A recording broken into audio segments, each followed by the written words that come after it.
Sean P. here with Remax in Victoria, BC.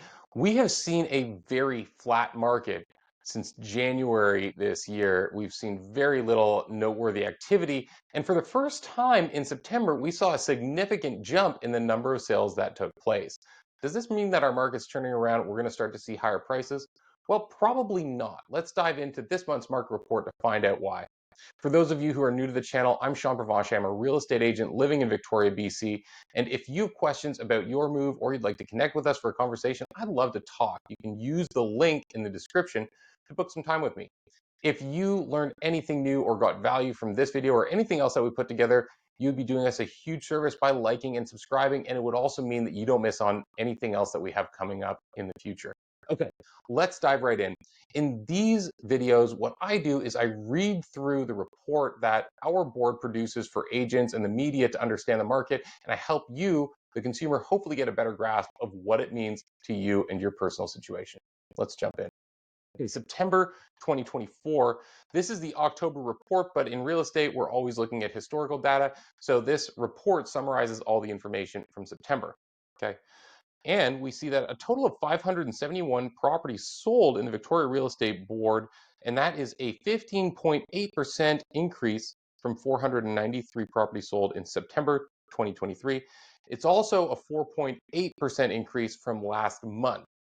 Now, that second part isn't too surprising because August is always going to be a slower month in terms of sales. People tend to unplug and just enjoy the summertime, especially towards the end of it when they're trying to fit a few last things in.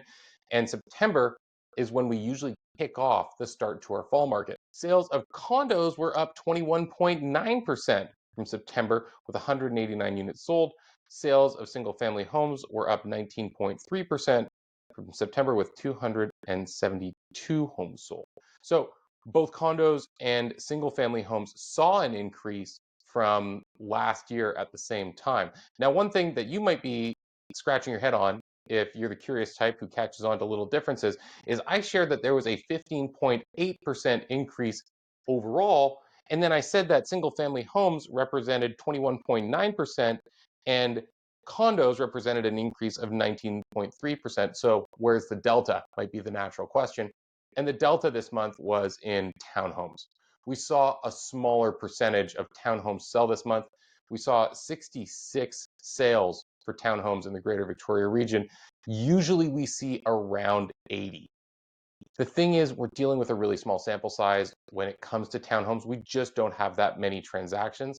So I tend not to read too much into a shift in this segment of our market because, frankly, it's got such a variability attached to it just because of the fact that there's so few townhomes available, which is really too bad. We need more of this inventory because it's a great middle stepping stone for people who are making the upgrade into larger and larger properties as they go. Hopefully we'll see more of that in the future. Okay. The real estate market in Victoria right now is much more stable and more predictable than it has been in recent years. And that was from our board chair, Lori Lindstone. We've seen a few solid months of near balance in the market, which means it's neither a seller's nor a buyer's market, and positives exist for both sides of the transaction. Now, this is really true. We might think, well, why is a balanced market good for the seller of a home when they've enjoyed a seller's market for the past decade or so? And the reality is that the majority of people who have a property to sell are also buying. So when you're in a position where you have this huge celebration on the sale, you're also in a position where there's a lot of anxiety around where you're going to move, what it's going to cost you. And it can be really ambiguous. Sometimes we have to tell people as real estate agents that we don't know what you're going to have to spend to win because you're up against other people who might be in a position of desperation. Often in the past 10 years, we saw a lot of that in our market. So the advantage is predictability. It's been like this all year and it remains like this. It's a great market for that fact. I think the only people that are really in a worse position than they were maybe 3 years ago or 4 years ago are people who are selling and leaving the market. And it's too bad that that position isn't as strong as it used to be, but you're still in a good position to sell if you're, say, downsizing into a rental or you're moving out of the country. And the fact remains that if those people have owned a home for anywhere from 5 to 10 years, they've done so well that really it's too bad they couldn't have done a little bit better. But everyone else has such a hard time getting in now that maybe we'll just give them a little bit of grace and celebrate the fact that we're still seeing amazing gains for people who have held for the long run. Okay, she continues. With downward trending interest rates and stable pricing combined with more inventory in the market, our current conditions are the most comfortable for consumers to navigate that she's seen in years. And really, this is true. This is, again, a really predictable and comfortable market to be in. Neither side is really winning. It's a balanced market. Right now, we're seeing about 20% of our inventory turnover every month. That would equate to about 5 months of inventory, meaning if we stopped listing homes right now, it would take 5 months to work through what we have.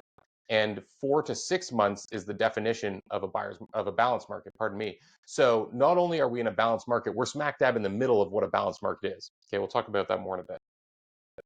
There were 3,361 active listings for sale at the end of the month in September 2024, which is an increase of 5.3% compared to the previous month. Okay, don't worry about that too much. And it's a 24.5% increase from the 2,699 active listings at the end of September last year.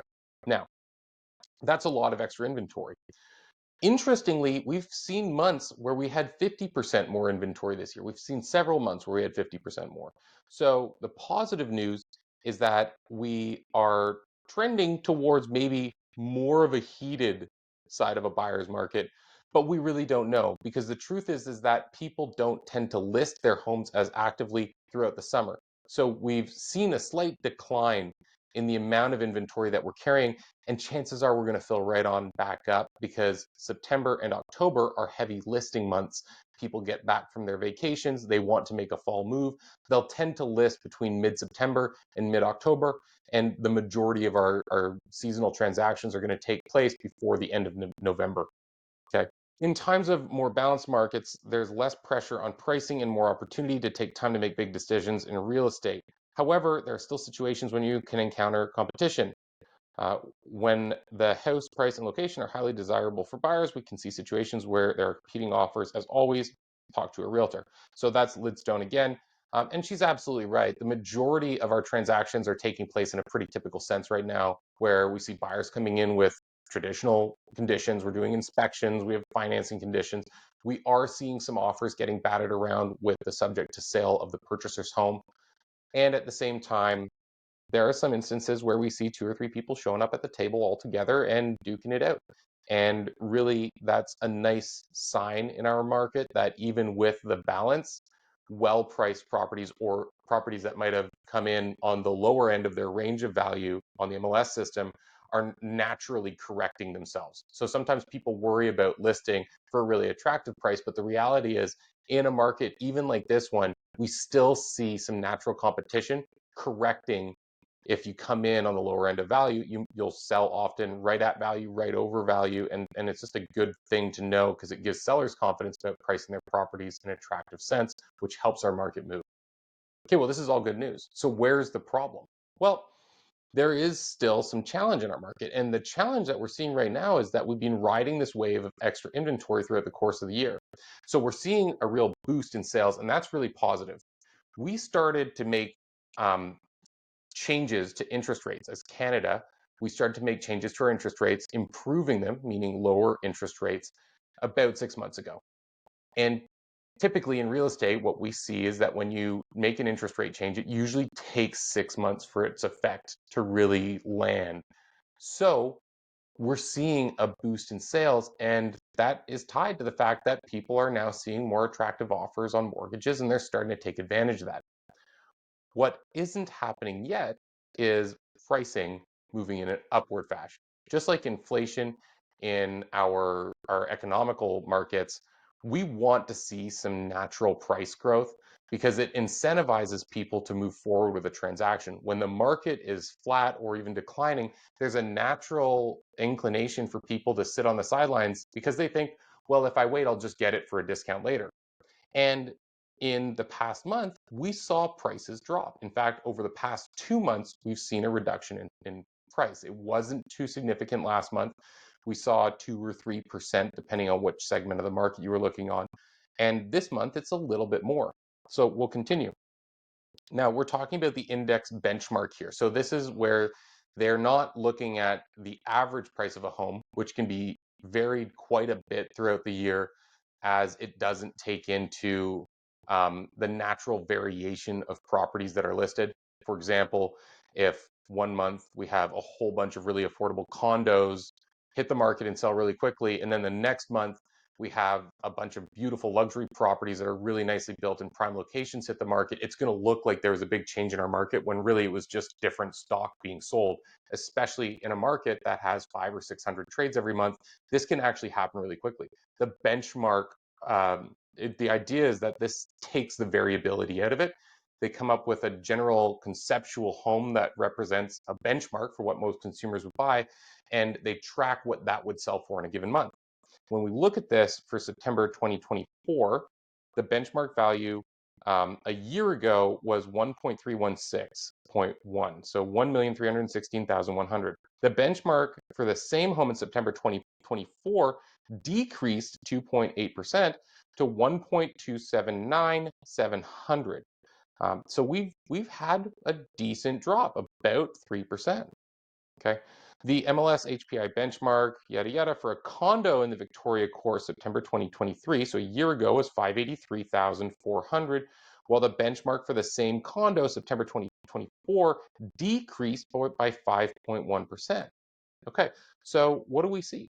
Well, we see that prices have gone down. They dropped to 553 from 583. It's a $20,000 drop on a condo, and actually an even bigger drop on a single family home. So, is this a cause for concern? Well, maybe. I will say that we still have way less inventory than we really should have, but the goal shouldn't be to provide such inventory to our market that we start seeing things drop too quickly, because that could cause some really, like, just a lot of damage to a lot of people. When we look at this, I see the price drop of 3 and 5% this month. Last month they dropped a little bit as well. So when we looked at August, we saw a price drop of, in the 0 to 2% range. So it was a smaller price drop, but nonetheless prices were dropping. We haven't actually seen positive growth in terms of pricing since the spring market. So it's been back since March and April that we really saw things looking good. And since then, it's really just been flat. When I say good too, we weren't seeing significant jumps. It wasn't even half of the way to a double digit. Things were essentially just kind of petering around the zero mark. So over time, it'll be really interesting to watch this progress. We saw a really great start to the year when it came to housing starts. We were up 20% between January and May, meaning that builders were creating a lot more inventory. And at the same time, a lot of that inventory is large multifamily in Langford that's purpose built, often for rentals. So a lot of it's never going to hit our real estate market. What we are seeing as well is we're seeing the government trying to increase the amount of inventory that we have, the provincial government, through these missing middle initiatives.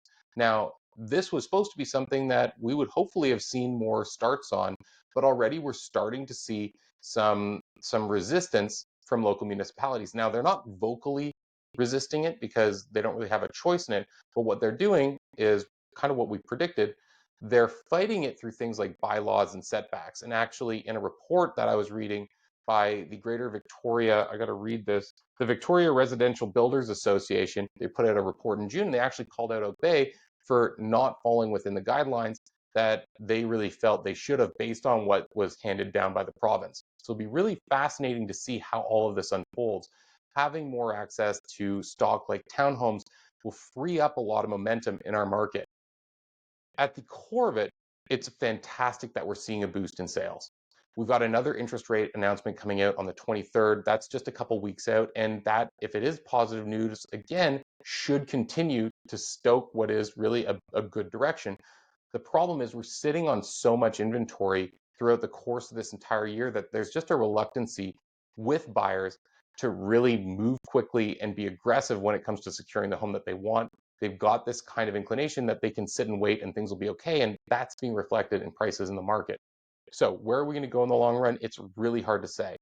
Right now, it's the beginning of October. Realistically, we have less than 2 months left before the market kind of shutters towards the holiday season. So chances of this turning around in the fall cycle that we're in now is relatively low. And we might see things pick up a little bit in the spring if they continue to reduce rates. The jury's out and no one really knows what's going to happen. I don't have a crystal ball and I gave up on making predictions years ago. What I can tell you is if that you are planning to move and you want to do it in a timely fashion, the best thing you can do is just get it on the market right now, price it attractively, and be strong in negotiations. Don't overprice your properties because you're only hurting yourself. It's going to sit and you're not going to get the action that you really need to actually move your property. We are seeing a ton of people who are pricing too high and they just sit and sit and sit on the market while other properties read the market more accurately, price aggressively, and turn over underneath them. Coming into the spring, it'll be really interesting to see what happens, and a big part of it is going to have to do with how many homes sit on the market over the holidays and into the new year, because those could be properties that would represent a really good deal to a buyer if they can pick up something from someone who is a little bit more motivated. Time will tell. And if you have questions about how this applies to your specific situation, again, I'd love to chat with you. So you can use the link in the description to connect with me. If you learned something today, if you enjoyed this and you want to catch more of what we're doing, please like and subscribe so you don't miss anything else. And as always, I'm just grateful that you took the time to watch. We'll see you again next time.